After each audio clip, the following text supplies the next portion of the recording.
Doctor सीमा गुप्ता इस व्याख्यान में आप सभी का स्वागत करती हूँ। हम पढ़ रहे हैं बीए पार्ट फर्स्ट का paper first history of ancient India. मैं आपको टॉपिक पढ़ा रही थी प्राग ऐतिहासिक संस्कृति। उसमें मेरे 2 लेक्चर हो चुके हैं, जिसमें शॉर्ट में मैं आपको बता देती हूँ कि हम पाषाण युग के बारे में पढ़ रहे हैं। मैंने बताया था कि पाषाण युग को सुविधा अनुसार 3 भागों में बांटा गया: पूरा पाषाण काल, मध्य पाषाण काल और नव पाषाण काल। पूरा पाषाण काल को भी 3 पार्ट्स में डिवाइड किया गया: निम्न पूरा पाषाण काल, मध्य पूरा पाषाण काल और उच्च पूरा पाषाण काल। इनके बारे में हम पढ़ चुके हैं। और दूसरा मैंने बताया आपको मध्य पाषाण काल, इनके बारे में भी हम पढ़ चुके हैं पुराने लेक्चर में। आज हम पढ़ेंगे नव पाषाण काल के बारे में। नव पाषाण काल का जो समय है वो 6000 बीसी से 3000 ईस्वी पूर्व के मध्य माना जाता है। नव पाषाण शब्द का सर्वप्रथम जो प्रयोग है सर जॉन लुवाक ने 1865 ईस्वी में अपनी पुस्तक प्री हिस्टोरिक टाइम्स में किया था। इस काल में मानव ने भौतिक दृष्टि से अगर हम देखें तो बहुत अधिक उन्नति की, इसलिए प्रोफेसर गार्डन चाइल्ड इन परिवर्तनों को समग्र रूप से नवपाषाणकालीन संस्कृति, नवपाषाणकालीन क्रांति कहते हैं।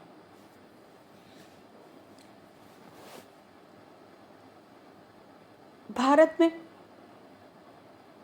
मेहरगढ़ इसका मुख्य स्थान है और नवपाषाणकालीन संस्कृति के जो अवशेष मिले हैं वो मिले हैं उत्तरी भारत, विंध्य क्षेत्र, दक्षिणी भारत, मध्य गंगा घाटी, मध्य पूर्वी क्षेत्र और पूर्वोत्तर भारत। इस काल के प्रथम प्रस्तर उपकरण यानी पाषाण के उपकरण उत्तर प्रदेश के टॉन्स नदी घाटी में सर्वप्रथम 1860 ईस्वी में लमसूरियर महोदय ने प्राप्त किए थे। आपको मैंने बताया था कि प्राचीनतम बस्ती मेहरगढ़ है, जो कि पाकिस्तान में बलूचिस्तान प्रांत में स्थित है। यहीं से हमको कृषि का प्राचीनतम साक्ष्य प्राप्त हुआ है। कृषि के सबसे पहले अवशेष हमको कहाँ से प्राप्त हुए हैं? मेहरगढ़ से प्राप्त हुए हैं।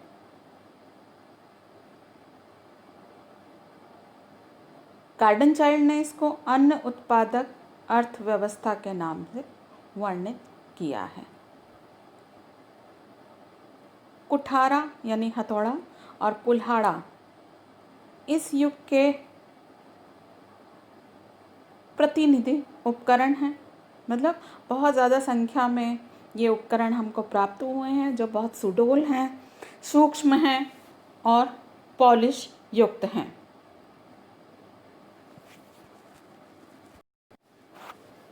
इस युग की 4 प्रमुख विशेषताएं हैं जो इसे मध्य पाषाण काल और पूर्व पाषाण काल से अलग करती हैं। पहला है चिकने पॉलिश युक्त पाषाण उपकरण। ये बेसॉल्ट पत्थर के हैं। अस्थि उपकरण भी प्राप्त हुए हैं और गहरे हरे ट्रैप पर निर्मित हैं। दूसरा पशुपालन, तीसरा कृषि कर्म और चौथा मृदभांड निर्माण कला। विश्व स्तर पर इस काल में नियमित खेती की शुरुआत हुई, क्योंकि ओखली, मूसल और सिलबट्टे का प्रयोग भी इस काल में शुरू हुआ। पहिए का आविष्कार हुआ। पहिए के आविष्कार के कारण चाक का निर्माण हुआ और चाक से मृदभांड का निर्माण हुआ। और मृत भांडों पर पॉलिश इस काल में की जाने लगी। भारतीय उपमहाद्वीपों में मेहरगढ़, बुर्ज होम, चिरौंद, कोल्डी हवा, गुफ कराल ये महत्वपूर्ण स्थल हैं नवपाषाण कालीन संस्कृति को मिलने के। यहाँ से हमें इस काल के बहुत सारे उपकरण सामान प्राप्त हुए हैं। मेहरगढ़ से प्रारंभिक कृषि कालीन जो किस्म हैं वो हमें प्राप्त हुई हैं। जौ की 2 किस्में हैं, गेहूं की 3 और खजूर और कपास की खेती के साक्ष्य विश्व में प्रथम है। खजूर और कपास यहाँ से हमको प्राप्त हुए हैं। बुर्ज होम और गुफ कराल से गड्ढे वाले घरों के अवशेष प्राप्त हुए हैं।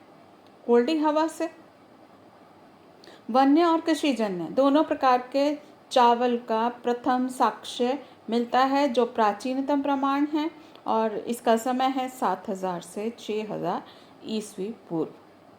दक्षिण भारत के कर्नाटक, आंध्र प्रदेश और तमिलनाडु से भी हमको नवपाषाण कालीन पुरास्थल मिले हैं। दक्षिण भारत में उगाई जाने वाली पहली फसल रागी थी और दक्षिण भारत से नवपाषाण युगीन सभ्यता की जो संभावित तिथि है 2500 ईस्वी पूर्व से 1000 ईस्वी पूर्व के लगभग निर्धारित की जाती है। अब हम इस काल की संस्कृति के बारे में देखते हैं। ये तो मैंने आपको बताई इसकी विशेषताएं क्या थी। इसकी संस्कृति के बारे में देखें, समस्त साक्ष्यों पर विचार करने के पश्चात प्रकट होता है कि भारत के मध्य पाषाण काल में मनुष्य छोटी छोटी पहाड़ियों पर रहता था। रॉक शेल्टर्स में मनुष्य रहते थे और कृषि कर्म और पशुपालन से अनभिज्ञ था। उसका प्रमुख कार्य जो था वो आखेट था, शिकार करना था। आखेट में मारे गए पशुओं को खाता था। नवपाषाण काल की विशेषता है कि चूल्हों की प्राप्ति हुई है। उससे पता चलता है कि वो मांस को पका करके खाने लग गया था।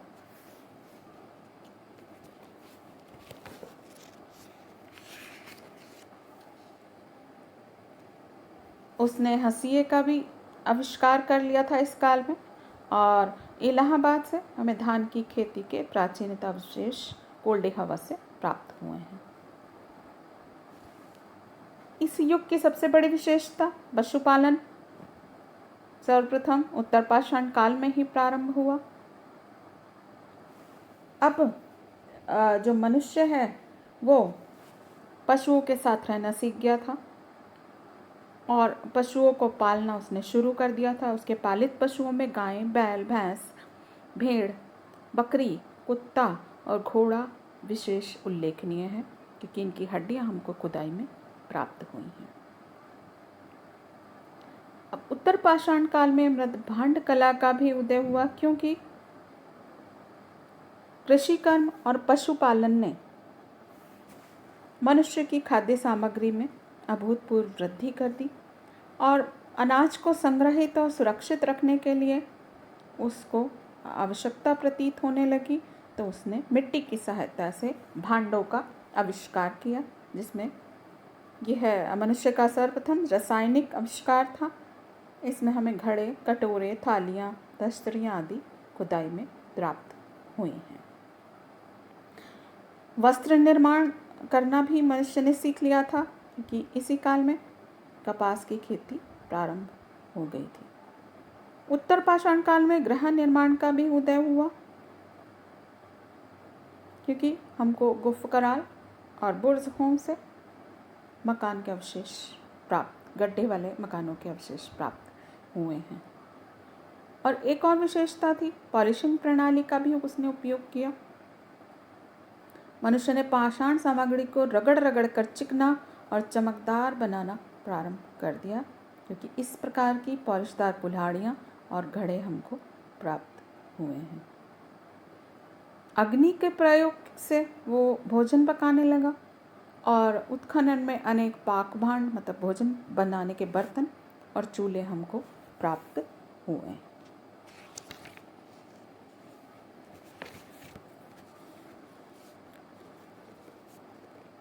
इस काल के मनुष्य मृतकों को समाधियों में गाड़ते थे और उनके साथ कुछ बर्तन आदि भी रखते थे, जिससे ज्ञात होता है कि उस समय पुनर्जन्म में विश्वास बढ़ रहा था और मनुष्य ने जानवरों की खालों को सीकर वस्त्र बनाना भी प्रारंभ कर दिया था, क्योंकि हमको कुछ सुइयाँ भी प्राप्त हुई हैं जो हड्डी की बनी हुई हैं। इस काल में मानव ने चित्रकला के क्षेत्र में भी रुचि लेना प्रारंभ कर दिया था। मध्य भारत की पर्वत कंदराओं में कुछ चित्रकारियाँ भी हमको प्राप्त हुई हैं। जो चित्र हैं वो ज़्यादातर शिकार से संबंधित हैं। ये बर्तनों को भी रंगते थे और उन पर भी चित्र बनाते थे। इस प्रकार हम देखते हैं कि नवपाषाण काल तक आते आते जो मनुष्य है वो खाद्य पदार्थों का उपभोक्ता ही नहीं बल्कि उत्पादक भी बन गया था और कृषि कर्म से वो पूर्णतया परिचित हो चुका था। इस प्रकार